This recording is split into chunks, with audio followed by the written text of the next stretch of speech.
बिस्मिल्लाहिर्रहमानिर्रहीम, अस्सलाम वालेकुम नाजरीन। मैं हूं बाबर हयात और आप देख रहे हैं 24/7 उर्दू न्यूज़ पर Babar Hayat show. A very good morning to all of you.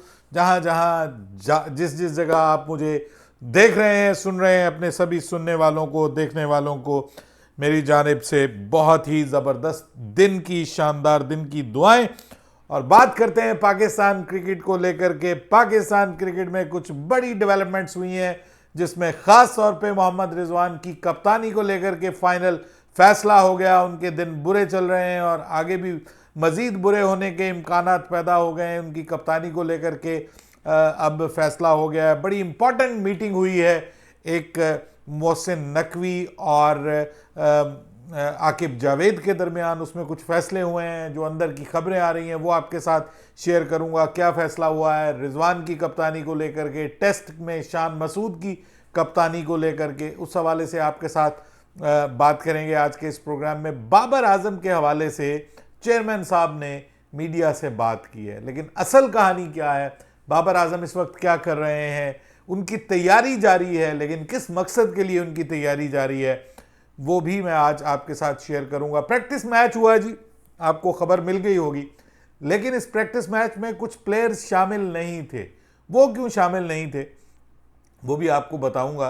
कल मैंने आपके साथ एक स्टोरी शेयर की थी पाकिस्तान में फिटनेस के जो मसाइल हैं पाकिस्तान टीम के साथ जुड़े हुए, उस हवाले से वो भी मैं आपके साथ मज़ीद उसके ऊपर बात करूंगा। लेकिन आगे बढ़ने से पहले आपसे गुजारिश कि अगर आप हमारे नए व्यूअर हैं तो प्लीज़ हमारे इस चैनल को जल्दी से कर लीजिएगा सब्सक्राइब और बेल आइकन को पुश करना मत भूलिएगा। मुझे फॉलो कीजिए इंस्टाग्राम पे बाबर हयात शो और हमारे पेज को फेसबुक पर लाइक कर लीजिएगा। तो जनाब, सबसे पहले बात करते हैं मोहम्मद रिजवान की कप्तानी को लेकर के। ओडीआई से मोहम्मद रिजवान को फारिग कर दिया गया। सिंपल अल्फाज में अगर मैं कहूँ तो इसमें कोई लगी लिपटी नहीं है। बिल्कुल क्लियर है कि मोहम्मद रिजवान ओडीआई के कप्तान नहीं रहेंगे। वो टीम का हिस्सा बन सकते हैं, ओडीआई के स्क्वाड का हिस्सा बन सकते हैं, खेल सकते हैं, बट अब उनकी कप्तानी के ऊपर फुल क्रॉस लगा दिया गया है कि फ्यूचर में कभी भी मोहम्मद रिजवान को कप्तान नहीं बनाया जाएगा। और ये डिसीजन जो है, ये मोहसिन नकवी और आकिब जावेद के दरमियान गुज़िश्ता रोज़ एक बड़ी इंपॉर्टेंट मीटिंग हुई, जिसके बाद फिर मोहसिन नकवी जो है वो मीडिया के ऊपर भी आए और मीडिया के ऊपर आके इस मीटिंग के हवाले से उन्होंने कोई ऐलान तो नहीं किया, लेकिन असल कहानी यही है कि मोहम्मद रिजवान को उनकी कप्तानी से हटा दिया गया, शान मसूद को भी उनकी कप्तानी से हटा दिया गया है। अब ओडीआई का नया कप्तान बनेगा और टेस्ट का भी नया कप्तान बनेगा। कौन बनता है अभी इस हवाले से श्योर नहीं है, लेकिन मुमकिन है कि टेस्ट मैचेस का कप्तान आपको शायद सऊद शकील की शक्ल में आपको टेस्ट मैच में कप्तान कोई करता हुआ दिखाई दे। ये भी मुमकिन है कि आगा सलमान जो है उन्हीं को तीनों फॉर्मेट का कप्तान बना दिया जाए। बट ऑल डिपेंड्स अपॉन आगा सलमान की अपनी परफॉर्मेंस कैसी जाती है बतौर कप्तान के। अभी ट्राई नेशन सीरीज़ है, फिर एशिया कप है, फिर आगे वर्ल्ड कप है। क्या वो वर्ल्ड कप तक अपनी कप्तानी बरकरार रख पाते हैं T20 क्रिकेट में, ये भी एक क्वेश्चन मार्क है, क्योंकि उनके अपने स्ट्राइक रेट के ऊपर बात हो रही है कि भाई तुम क्या क्रिकेट खेल रहे हो, तुम ना 3 में ना 13 में, ठीक है खिला रहे हो सबको, लेकिन तुम खुद भी अपना कुछ ख्याल करो, अपनी भी कुछ स्ट्राइक रेट के ऊपर ध्यान दो, बेहतर करो, अपनी क्रिकेट को बेहतर करो। T20 में आपकी बतौर बल्लेबाज भी जगह बननी ज़रूरी है। सिर्फ ये नहीं कि आप चलो 1-2-4 ओवर डाल लोगे और साथ में आप कप्तानी कर लोगे तो आप टीम का हिस्सा रहोगे। आपकी असल पोजीशन बतौर एक बल्लेबाज के है, मिडल ऑर्डर बल्लेबाज के, और वो आपको परफॉर्म करना है। और गुज़श्ता कई मैचेस से आप देख रहे हैं कि सलमान अली आगा जो हैं वो खुद अपनी फॉर्म से स्ट्रगल कर रहे हैं। तो बहरहाल इसके लिए फिर देखना पड़ेगा कि खुद आगा सलमान जो है वो उनकी अपनी परफॉर्मेंस कैसी चल रही है। अगर वो खुद अच्छा परफॉर्म करेंगे तो उनके लिए फिर आगे दरवाजे खुलेंगे, वो टेस्ट के कप्तान, ओडीआई के कप्तान भी बन सकते हैं। वरना ये ऐन मुमकिन है कि उनको T20 और ओडीआई का कप्तान शायद बना दिया जाए, लेकिन टेस्ट में फिर आपको डिफरेंट चॉइसेस नज़र आ सकती हैं। और उसमें अभी सऊद शकील जो हैं वो इंग्लैंड गए थे पाकिस्तान शाहीन की टीम को लेकर के, और आपको पता है कि वहाँ पे पाकिस्तान की टीम, शाहीन की टीम ने बहुत अच्छा परफॉर्म किया। ओडीआई में भी, ये 3 डे मैचेस में भी अच्छा परफॉर्म किया। वो तो सारे का सारा मामला हैदर अली के ऊपर चला गया और वहाँ पर जो परफॉर्मेंसेस वो सारी की सारी आगे पीछे हो गई। Haider Ali by the way अभी भी इंग्लैंड में मौजूद है। हालांकि उनको वो उनकी सुलह सफाई हो गई है, लेकिन वो केस क्लोज होते होते थोड़ा टाइम लगता है।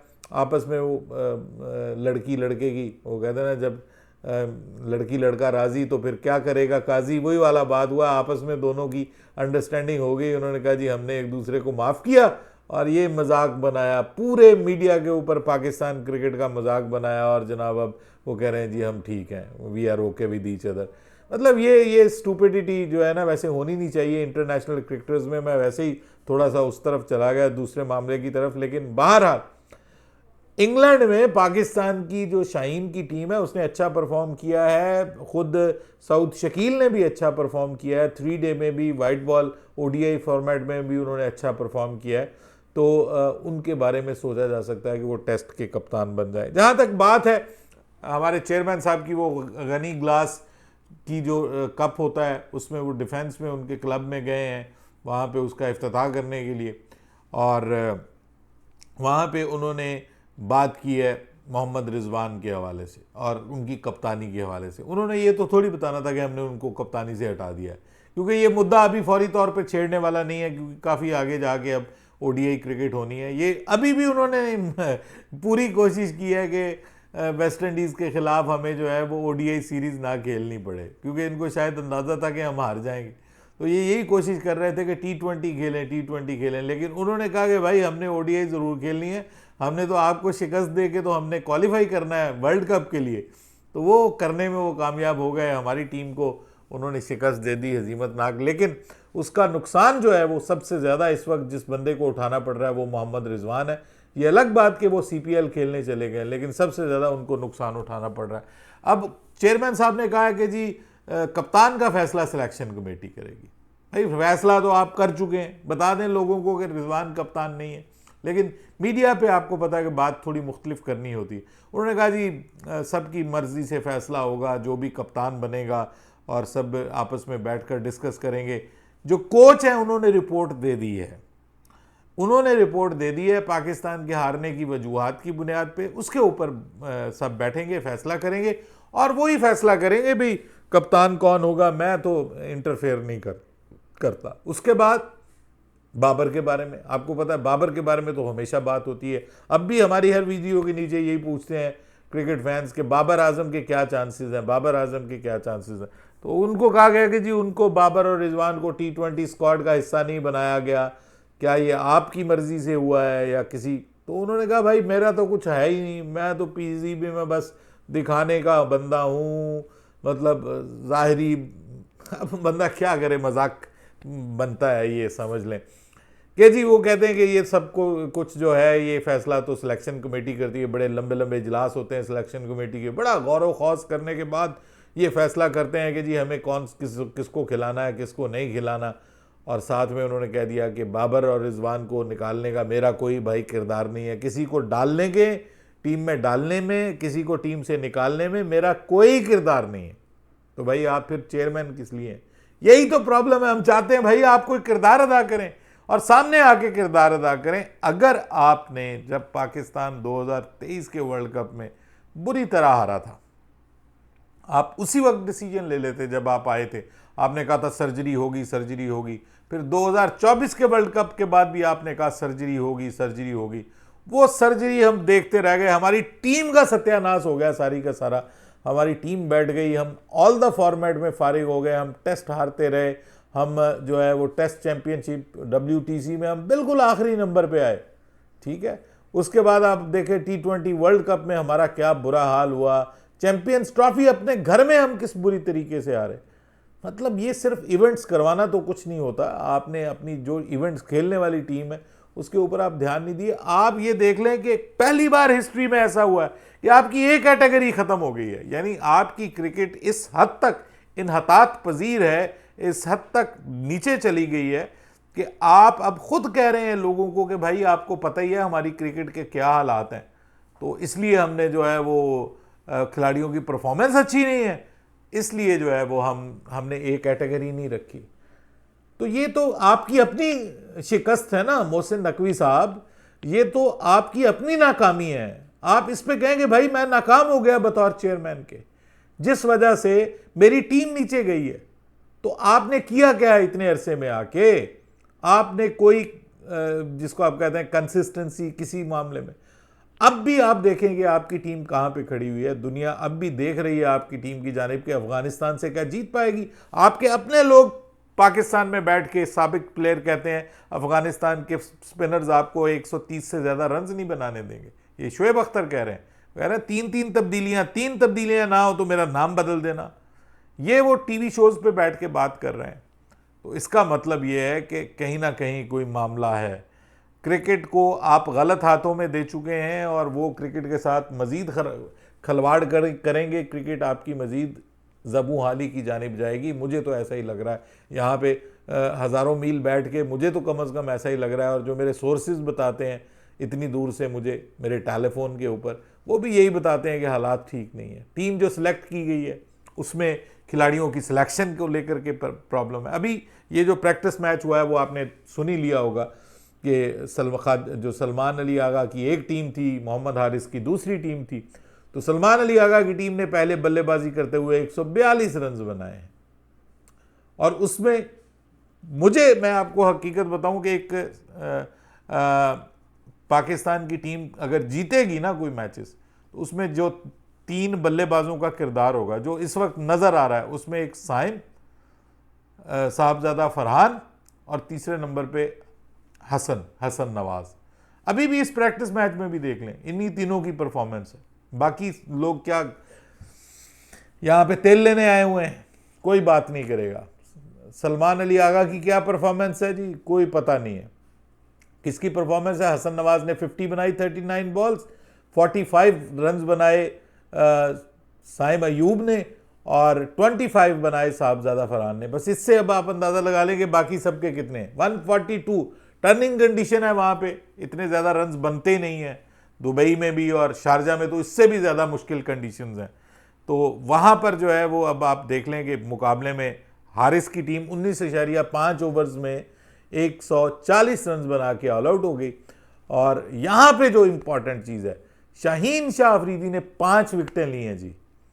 शाहीन शाह अफरीदी ने 5 विकेटें, सुफियान मुकीम ने 3 विकेटें ली हैं उधर से खेलते हुए, और 2-2 विकेटें जो हैं वो हसन अली और आगा सलमान ने ली हैं। और इधर से अगर आप बात करें तो हसन अली और मोहम्मद नवाज ने 2-2 विकेटें हासिल की हैं। और इधर से सलमान मिर्ज़ा ने 2 विकेटें, माफ़ कीजिएगा, हसन अली और सलमान मिर्ज़ा ने 2 विकेटें, 2-2 विकेटें, और सुफियान मुकीम ने 3 विकेटें। और इधर से शाहीन शाह अफरीदी ने जो है वो 5 विकेटें हासिल की हैं। अचानक शाहीन शाह अफरीदी ज़बरदस्त फॉर्म में आ गए हैं और अपनी टीम के बल्लेबाजों को उन्होंने उड़ा के रख दिया है।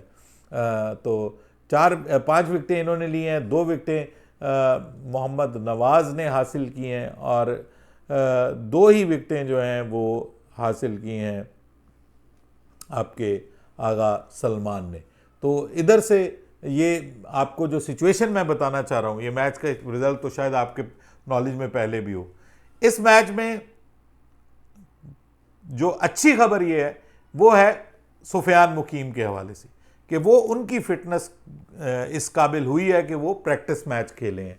हालांकि मेरी खबर ये थी कि उनके भी घुटने में दर्द वो महसूस कर रहे हैं, लेकिन ऑब्वियसली वो जो दर्द है वो शायद कोई सीरियस नोयत की नहीं थी, तो इसलिए वो मैच खेल रहे हैं। लेकिन 2 प्लेयर्स अभी भी मैच नहीं खेले ये प्रैक्टिस मैच। एक है फ़खर जमान और दूसरे हैं हारिस रऊफ़, जिनके बारे में मैंने आपको कल बताया था कि उनकी फ़िटनेस 100% नहीं है। मैंने ये बिल्कुल नहीं कहा कि आप जो है वो ये सोच लें कि वो निकल गए हैं पाकिस्तान टीम से या उनकी रिप्लेसमेंट्स कॉल कर ली गई हैं, लेकिन स्टिल अंडर ऑब्जर्वेशन है। उनको ऑब्जर्व किया जा रहा है कि उनकी बतौर प्लेयर उनकी फ़िटनेस का लेवल क्या है, उनको देखा जा रहा है, वहाँ पे जांचा जा रहा है, और यही फैसला होगा बाद में। जो मुझे दिखाई दे रहा है कि आपको बाबर आजम को रिटर्न होता हुआ आप वापस देखेंगे। बहुत से लोगों को ये पसंद नहीं है। मैं भी चाहता हूँ कि जो लोग ऑब्वियसली टीम के साथ गए हैं वही परफॉर्म करें, यंगस्टर परफॉर्म करें, हमें उनको सपोर्ट करना चाहिए, बैक करना चाहिए। हमारे चेयरमैन साहब भी यही कहते हैं कि हमें उनको बैक करना चाहिए। लेकिन भाई बाबर आजम जो है वो फ़िलहाल तैयारी कर रहे हैं, और तैयारी वो कर रहे हैं भरपूर स्पिन को खेलने की तैयारी कर रहे हैं, ज़बरदस्त प्रैक्टिस जारी है उनकी, वो बाहर भी नहीं गए उधर सीपीएल में। खबरें यही हैं उनके हवाले से कि भी उनको सीपीएल खेलने से भी पीसीबी ने मना किया और उनको कहा कि भाई आपकी हमें ज़रूरत पड़ सकती है, आप तैयारी रखें, इसकी टोपी उसके सर, उसकी टोपी इसके सर करने की हमें ज़रूरत पेश आ सकती है। तो ये सिचुएशन है। बाबर आजम तैयारी कर रहे हैं और वो तैयारी कर रहे हैं एशिया कप में आने की। अब सब कुछ जो मुनहसर है बाबर आजम को लेकर के वो है फ़खर जमान की फिटनेस। फ़खर जमान अभी पूरी तरह फिट नहीं है और इस वजह से उनको ट्राई नेशन सीरीज़ में भी मेरी जो खबरें हैं शायद उनको ना खिलाया जाए, मैदान में ना उतारा जाए, और अगर उतारा भी जाए तो मुमकिन है कि आखिरी मैच अगर पाकिस्तान फाइनल में पहुंचता है तो उस सूरत में अफ़गानिस्तान के खिलाफ फाइनल में मैदान में उतारा जा सकता है उनको चेक करने के लिए उनकी मैच फिटनेस को। अभी तक उनकी मैच फिटनेस चेक नहीं की गई, बस वो जॉगिंग शॉगिंग करते हुए दिखाई दे रहे हैं आपको। हारिस रऊफ की भी मैच फिटनेस चेक नहीं की गई, उनके भी अपने मसाइल हैं। बहरहाल लेट्स होप कि ये इन दोनों का अनफिट होना पाकिस्तान के लिए बुरी खबर होगी, ये मैं आपको पहले भी कह चुका हूँ, और मैं चाहता हूँ कि ये अल्लाह करे ये फिट हो जाए, लेकिन ऐसे प्रोफेशनल टीमें नहीं किया करती। मैं अगेन कहता हूँ प्रोफेशनल टीमें हाफ कुक्ड प्लेयर्स को नहीं लेके जाती जब तक वो फुली 100% फिट ना हो, उस वक्त तक उनको ट्रैवल नहीं करवाती। हमारे प्लेयर्स को भेज दिया जाता है और कहा जाता है वहाँ जाके देख लेना, थोड़ा सा टाइम दे देना, आहिस्ता आहिस्ता फिट हो जाएंगे, और ये किया जाता है पाकिस्तान क्रिकेट के साथ। बहरहाल अपनी राय दीजिएगा कमेंट सेक्शन में। बाबर हयात को इजाज़त दीजिएगा। अल्लाह हाफिज़।